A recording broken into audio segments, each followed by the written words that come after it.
आज हम लोग बात करेंगे ट्रिग्नोमेट्री पर। ट्रिगोनोमेट्री।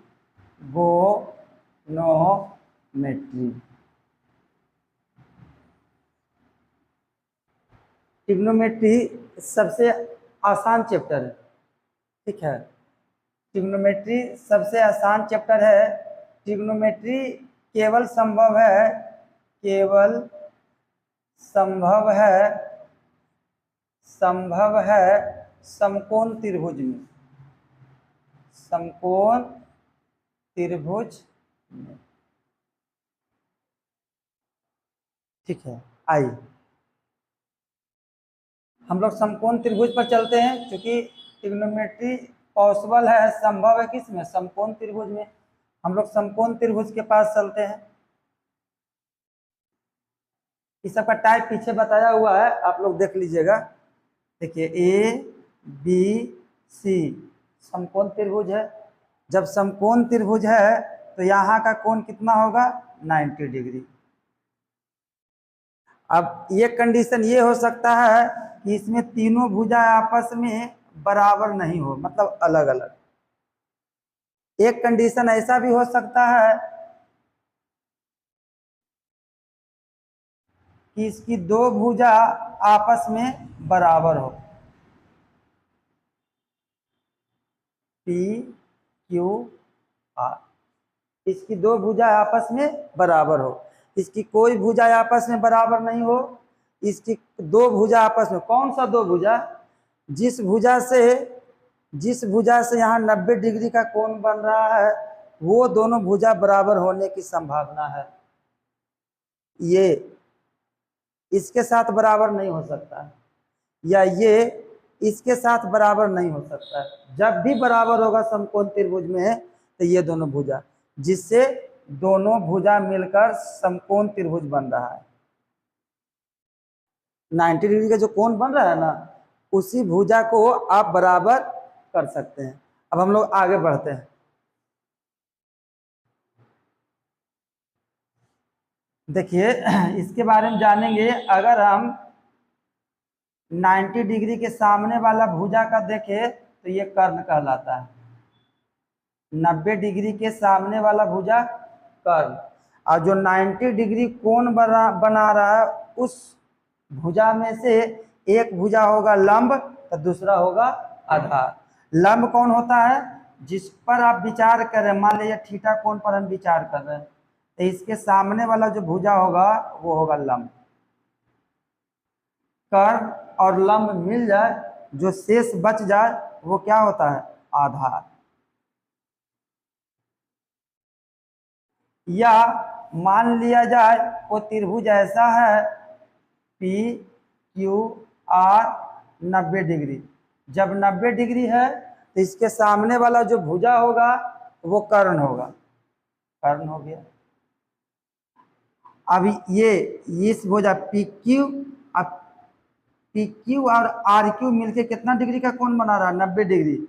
इसका मतलब ये दोनों भुजा में से कोई एक भुजा लंब होगा तो दूसरा क्या होगा? आधार। अगर हम इस पर विचार कर ले, मान लिया जाए थीटा, हम इसको मान लिया इस कोण को, तो जब थीटा इसको मान लिए तो इसके सामने वाला जो भुजा होगा वो होगा लंब। कर्ण और लंब मिल गया, पता चल गया, जो बच गया वो भुजा क्या होगा? आधार। ये हो गया आधार, ठीक है। अब क्या करेंगे हम लोग? इंग्लिश में कर्ण को हाइपोटेनस बोला जाता है, इसलिए कर्ण को ए से डिनोट करेंगे। लंब को परपेंडिकुलर बोला जाता है, इसलिए उसका पहला लेटर पी से शुरू करेंगे। आधार को बेस बोला जाता है, इसलिए उसका पहला लेटर बी से सूचित करेंगे। सेम यहाँ भी हो जाएगा।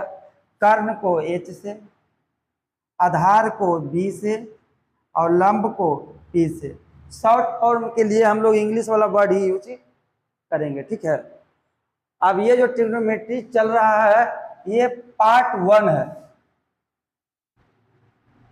पार्ट 1 हम लोग पूरा लास्ट तक करेंगे, जितना पार्ट में बन जाए, ठीक है। अब हम लोग क्या जानते हैं? जब समकोण त्रिभुज मिल जाए तो उसमें एक रिलेशन जानते हैं। क्या जानते हैं? रिलेशन। पाइथागोरस प्रमेय, पाइथागोरस प्रमेय। पाइथागोरस प्रमेय क्या कहता है? लंब का स्क्वायर और आधार का स्क्वायर, मतलब जो भुजा 90 डिग्री का कोण बना रहा है वो दोनों भुजा का स्क्वायर, तो ये किससे बन रहा है? लंब से और एक आधार से, इसी दोनों से बनता ही है। लंब का स्क्वायर, लंब का स्क्वायर और प्लस आधार का स्क्वायर, आधार का स्क्वायर बराबर होता है कर्ण का स्क्वायर। जहां भी आपको समकोण त्रिभुज दिखे ये प्रमेय आप लगा सकते हैं, लंब स्क्वायर प्लस आधार स्क्वायर बराबर कर्ण स्क्वायर। ठीक है, हम इसको दूसरा रूप में भी लिख सकते हैं इस तरह से। इसको हम लोग अदला बदली कर सकते हैं। लंब स्क्वायर को अगर हम उधर कर देते यहाँ क्या बच जाएगा? आधार स्क्वायर, आधार का स्क्वायर बराबर कर्ण स्क्वायर, जस के तस रह जाएगा, कर्ण का स्क्वायर। ये जो लंब स्क्वायर बच गया इसको उधर लिख देंगे तो माइनस हो जाएगा लंब स्क्वायर। इसी से बना हुआ दूसरा फॉर्मूला ये है। इसी से एक फॉर्मूला और बनता है, क्या बनता है? इस बार आप आधार रखे हैं, अगला बार हम लोग क्या रख लेंगे? लंब। तो हो जाएगा लंब का स्क्वायर, लंब का स्क्वायर बराबर, इसको हम रख लिए, ठीक, आधार स्क्वायर उधर चल जाएगा तो पहले जो कर्ण स्क्वायर उसको हम लिखेंगे, कर्ण का स्क्वायर माइनस ये आधार उधर चला जाएगा, तो हो जाएगा आधार का स्क्वायर। पाइथागोरस प्रमेय 3 फॉर्म में होता है, मेन होता है एक ही, इसी को प्लस माइनस कर देने से 3 फॉर्म बनता है। ठीक है, अब हम लोग आगे करेंगे, ट्रिग्नोमेट्री को आगे बढ़ाएंगे।